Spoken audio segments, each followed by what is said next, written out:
Hey, Nick Thomas here again with InfoSec Sync at the 10th Annual National Cyber Summit here in Huntsville, Alabama, and with me is... Kevin Cedeno with Isaac Huntsman. And our guest today is Mr. Joe Gray. He's a senior security architect in the cyber arena. He's also a big blogger and podcaster with advancedpersistentsecurity.net. Joe, welcome. Thanks for having me. Awesome. So let's get started. We're going to have a potpourri round here about everything going on in InfoSec Cyber. So, state of security today. State of security. Better than yesterday, worse than yesterday, better than tomorrow, worse than tomorrow. It's a strange dichotomy. We're going to be facing different problems tomorrow than we are today. We will find ways to solve the problems of today, but then in solving those problems, we will find new problems for tomorrow. As society evolves, that will create new problems as well. 5 years ago, I wouldn't be able to go through a company's Instagram and completely enumerate almost every single flag for social engineering capture the flag. That's true. All right. So, so you mentioned social engineering, right? Let's talk about that a little bit. Absolutely. Where do we want to start? So, let's say a company calls you up, hey, I want to get socially engineered. We have a awareness issue here. No one's paying attention. What do you do? I'm going to find out how many employees. I'm going to find out I want to know who their insurance... Are you going to ask them, or are you going to do this by yourself? It depends.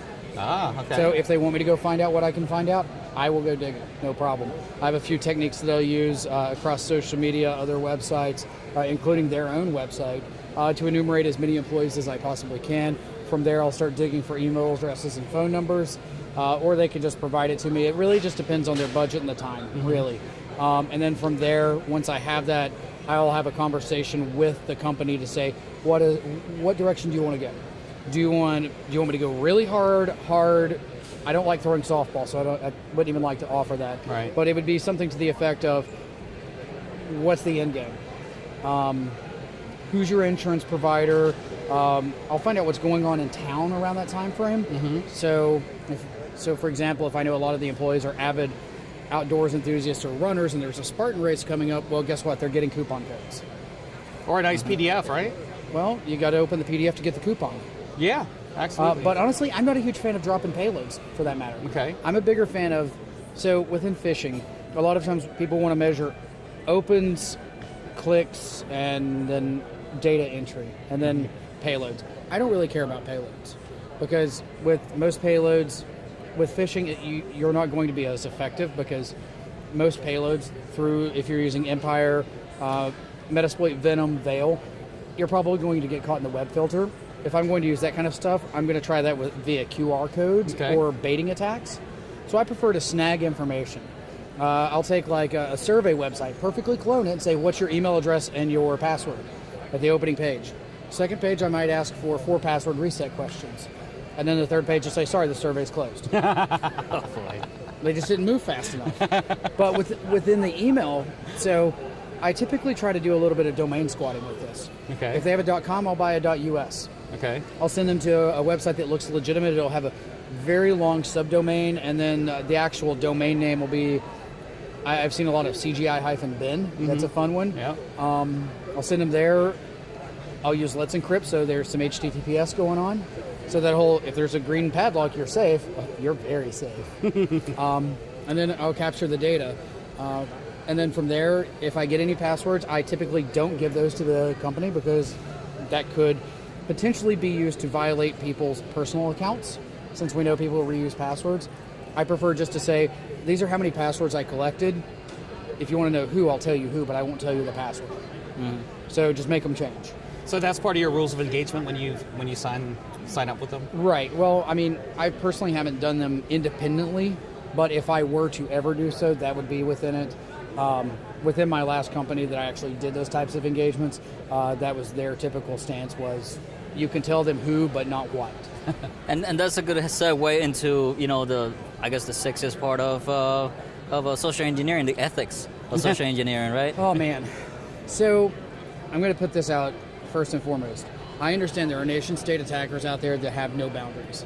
That if they know your kids are in private school, they're going to use any and everything they can to get you to click something. I understand, I acknowledge that. I'm not trying to tell you that I'm going to butt up against that, because I'm not.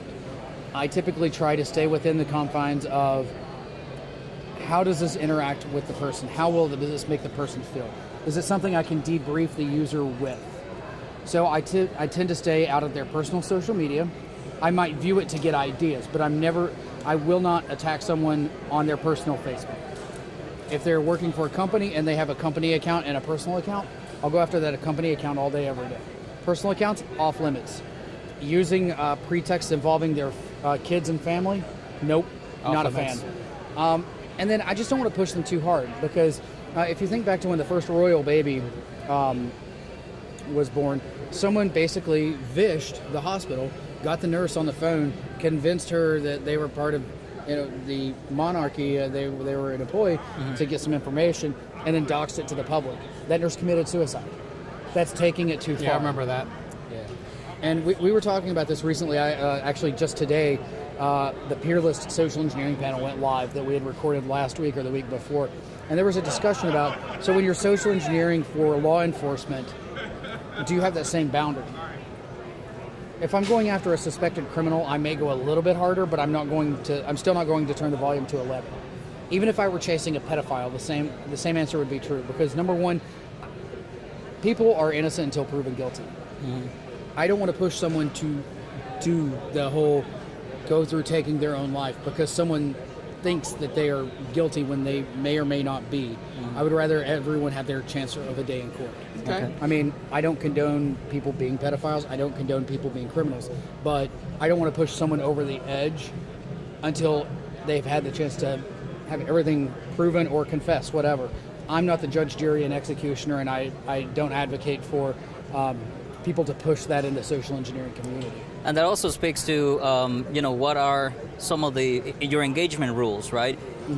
Even if you're working with law enforcement, you might not have all the same protections that a law enforcement organization has. Or alternatively, I may have fewer laws than the law enforcement, because federal, state, local, municipal, regional law enforcement, they all have their sets of rules that they're subjected to, as do private investigators. Private citizens typically don't have a whole lot. But, I mean, at the same time, it's a double-edged sword. Where, as a private citizen, I'm exempt from a lot of laws that the people over there with the guns on their waists have. But at the same time, they're also protected from certain things that I am not. So you really kind of got to watch yourself and don't go pushing too far.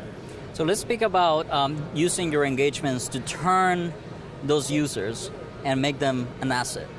Oh, absolutely. So the whole deal, whether it be phishing or vishing, my end game is not to go and pwn the world.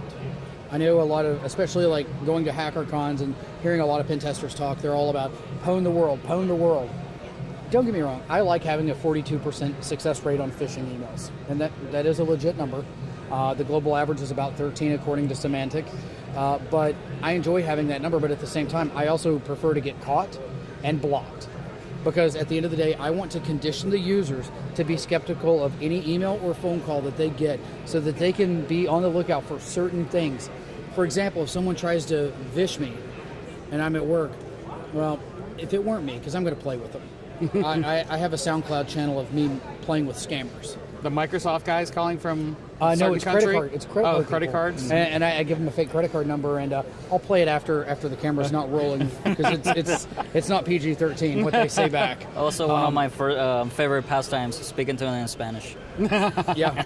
Well, I have a fake credit card number, and I'll share that. It's 4-867-5309 9035-7684.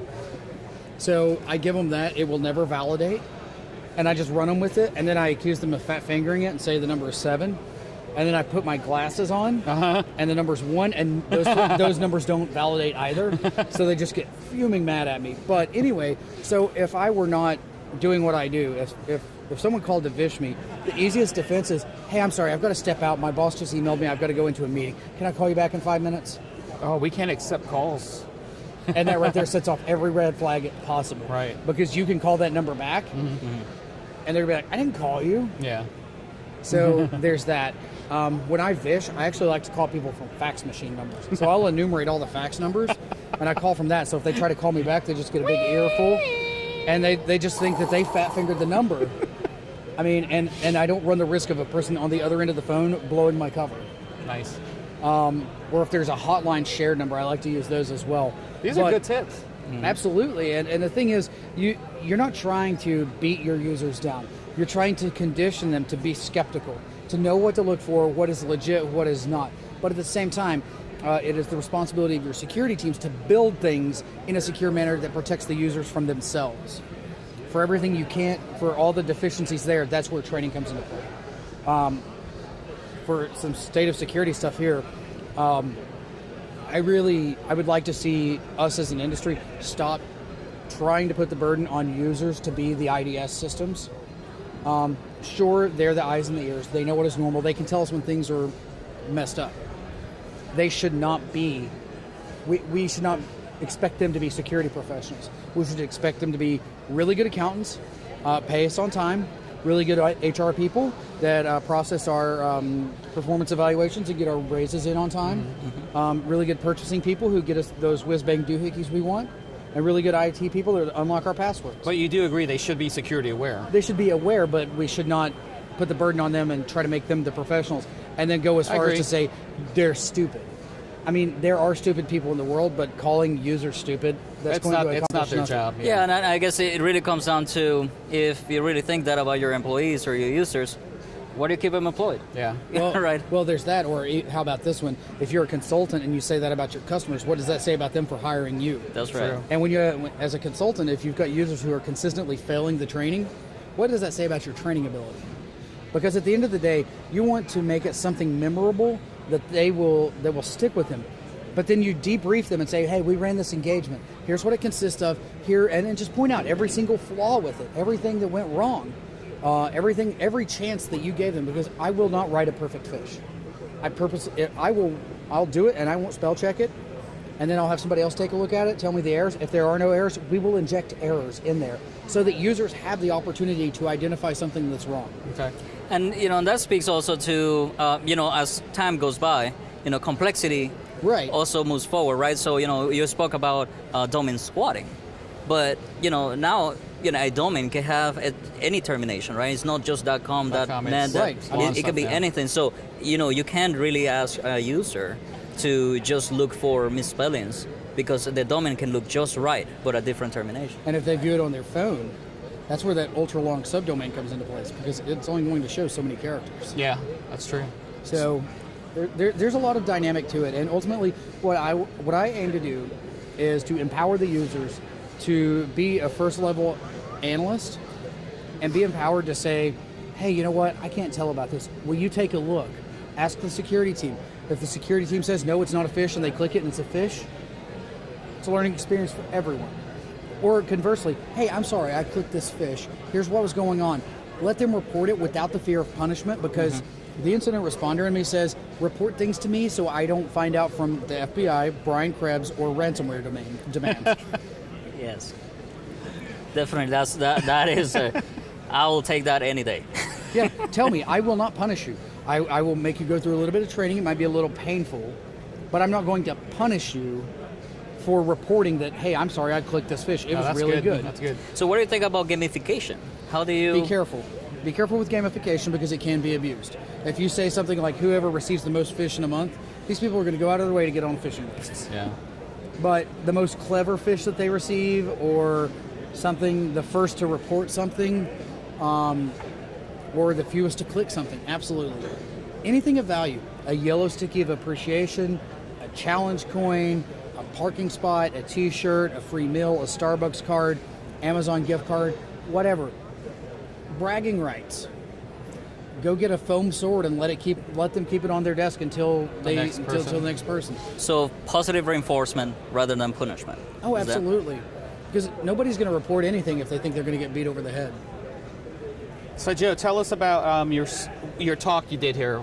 So the talk that I did here was called Dear Blue Team. It's forensic advice for non-forensic people. Okay. I basically break down the basic incident response talk, basic forensics talk. Here's the fundamentals. Get everybody on the same page. Then I talk about the differences between threat hunting and forensics, which, spoiler alert, the difference really is you do one after an incident and one before an incident. One is proactive, one is reactive. You have more information about one than you do the other. But then I talk about proactive strategies like, hey, we talk about having baselines all the time. What does a baseline consist of? What would you consider to be a baseline? I tell you to baseline your network right now. What are you going to do? Secure the OS, Okay. antivirus, firewall, router. Are you gonna record any specific data? Am I going to record specific data? Yeah, I'm going to have logging enabled. Okay. What about version numbers? You gonna Good have that? point. Yeah. Well, I say take it a step further than that. I'm a huge fan of file integrity monitoring, so you should have 2 sets of hashes. Okay. Have an MD5 of all critical files. Basically anything in the Windows world, it's System 32.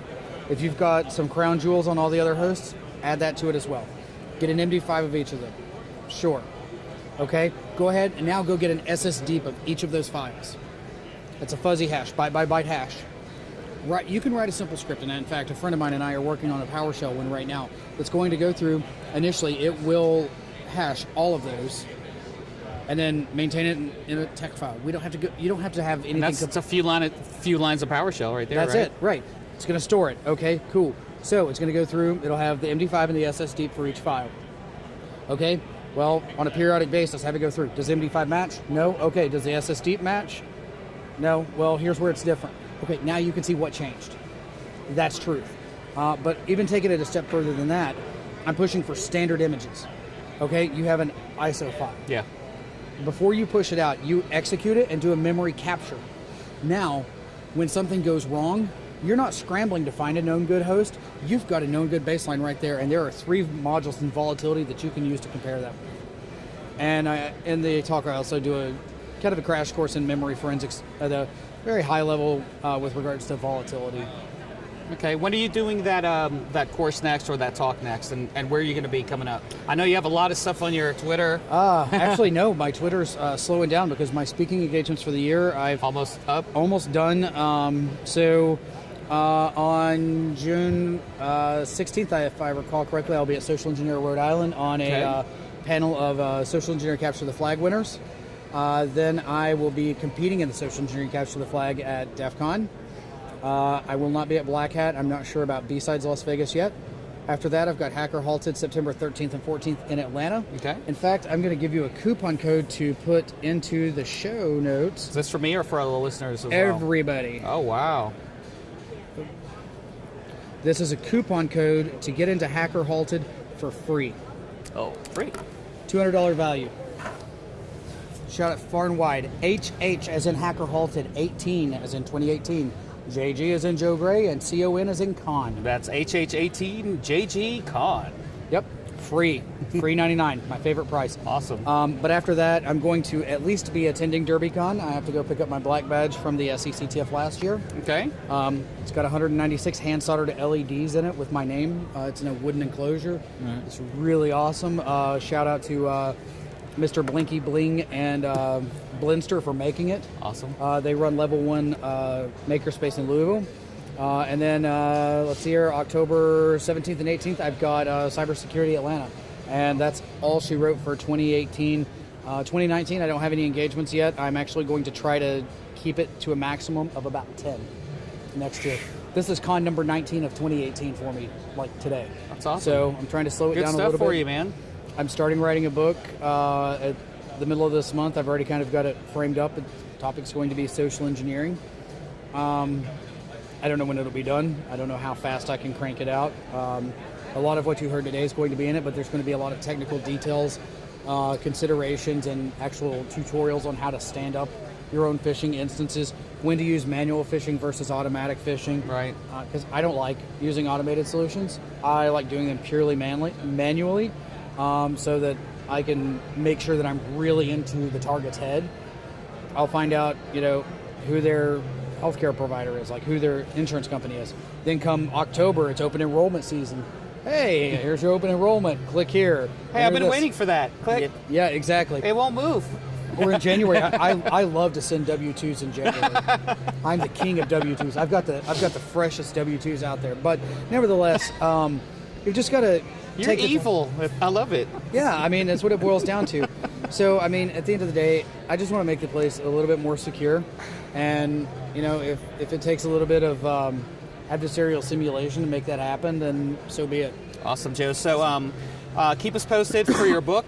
And, Absolutely. What is your social media? Oh, Yeah, there we social go. media. So I've got a page. I'm not really revealing my personal Facebook, but facebook.com/infosec Joe. It's either Joe Gray Infosec or Infosec Joe Gray. Okay. Same thing for LinkedIn. I'm on Twitter at C_3P Joe. My blog and podcast is ADV Persist Sec. And then my mentoring program through the Hacking Glass is at Hacking Glass. You can find out more about that at Peerlist. It's also on Facebook at facebook.com/hackingglass. We're going to assign the first cohort of mentors with mentees this week.